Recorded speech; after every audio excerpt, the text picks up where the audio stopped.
বিসমিল্লাহির রহমানির রহিম। কখনো কি এমন হয়েছে কোনো গুনাহ করার আগে আপনার মনে হয়েছে এটুকু করলে কিছু হবে না, এটাই শেষবার, এরপর আর করব না? কিন্তু গুনাহটি করার পর বুকের ভেতর অদ্ভুত এক শূন্যতা নেমে এসেছে। নামাজে দাঁড়িয়ে মন বসছে না, দোয়া করতে গিয়ে মনে হচ্ছে যেন আল্লাহর সামনে দাঁড়ানোর যোগ্যতাই হারিয়ে ফেলেছেন। যদি এমন অনুভূতি আপনার জীবনে কখনো এসে থাকে, তাহলে জেনে রাখুন, এটি কেবল আপনার অনুভূতি নয়, এটি শয়তানের বহু পুরনো একটি কৌশল। শয়তান কখনো গুনাহের পরিণতি দেখায় না, সে শুধু মুহূর্তে আনন্দ দেখায়।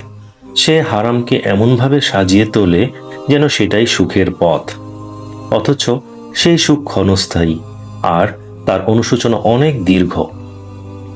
আল্লাহ তাআলা কুরআনে বলেন, ইন্না শাইতানা লাকুম আদুওয়া ফাত্তাখিযুহু আদুওয়া।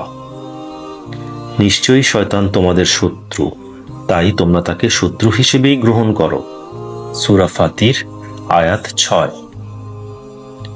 একজন শত্রু কখনো আপনার কল্যাণ চায় না, সে আপনার দুর্বলতাকে কাজে লাগাতে চায়। শয়তানও তাই করে। সে জানে একজন মুমিনকে একদিনে বড় গুনায় ফেলা যায় না, তাই সে ছোট থেকে শুরু করে। একটি দৃষ্টি, একটি মিথ্যা, একটি হারাম সম্পর্ক, একটি নামাজ ছেড়ে দেওয়া, তারপর ধীরে ধীরে মানুষ এমন জায়গায় পৌঁছে যায় যেখানে সে নিজেই বুঝতে পারে না সে কত দূর সরে গেছে। কিন্তু প্রশ্ন হলো, শয়তান আমাদের বাধ্য করে? না। আল্লাহ কুরআনে বলেন, ইয়াইদুহুম ওয়া ইউমান্নাইহিম ওয়া মা ইয়াইদুহুমুশ শাইতানু ইল্লা গফুরা। শয়তান তাদেরকে প্রতিশ্রুতি দেয় এবং মিথ্যা আশা দেখায়, কিন্তু শয়তানের প্রতিশ্রুতি প্রতারণা ছাড়া আর কিছুই নয়। সূরা আন-নিসা আয়াত 120। অর্থাৎ সে শুধু ফিসফিস করে, সিদ্ধান্তটা আমাদেরই। সে বলে পরে তওবা করবে, কিন্তু সে কখনো বলে না আপনি সেই পরে পর্যন্ত বেঁচে থাকবেন কিনা। সে বলে এতটুকু করলে কিচ্ছু হবে না, কিন্তু সে বলে না একটি ছোট গুনাহও কখনো কখনো বড় পতনের শুরু হতে পারে।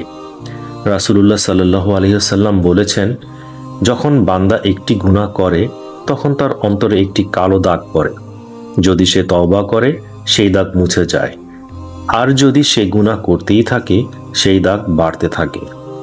এই হাদিস আমাদের একটি বাস্তব সত্য শেখায়, গুনাহ শুধু আমলনামায় লেখা হয় না, এটি মানুষের হৃদয়কেও পরিবর্তন করে। যে হৃদয় আগে কুরআন শুনে কেঁদে ফেলত, সেই হৃদয় একসময় আর নরম হয় না। যে মানুষ আগে ফজরের আজান শুনে উঠে যেত, সে একসময় অ্যালার্ম বন্ধ করে আবার ঘুমিয়ে পড়ে। এভাবেই গুনাহ ধীরে ধীরে মানুষের ঈমানকে দুর্বল করে দেয়। কিন্তু এখানেই ইসলামের সৌন্দর্য। আল্লাহ শুধু আমাদের সতর্ক করেননি, তিনি ফিরে আসার দরজাও খুলে রেখেছেন।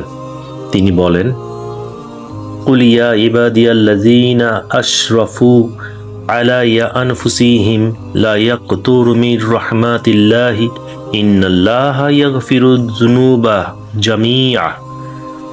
বলুন, হে আমার বান্দারা, যারা নিজেদের উপর জুলুম করেছ, তোমরা আল্লাহর রহমত থেকে নিরাশ হইও না, নিশ্চয়ই আল্লাহ সব গুনাহ ক্ষমা করেন। সূরা আজ-জুমার আয়াত 53। কি অসাধারণ এই আয়াত! আল্লাহ বলেননি হে নেককার বান্দারা, তিনি বলেছেন হে আমার বান্দারা। অর্থাৎ গুনাহ আপনাকে আল্লাহর রহমত থেকে দূরে সরিয়ে দিতে পারে, কিন্তু যদি আপনি আন্তরিকভাবে ফিরে আসেন, আল্লাহ আপনাকে ফিরিয়ে দেন না। তাই শয়তানের সবচেয়ে বড় মিথ্যাটি কখনো বিশ্বাস করবেন না, তোমার আর ক্ষমা নেই। না, যতক্ষণ নিঃশ্বাস আছে ততক্ষণ তওবার দরজা খোলা। কিন্তু মনে রাখবেন, এই সুযোগ চিরদিন থাকবে না।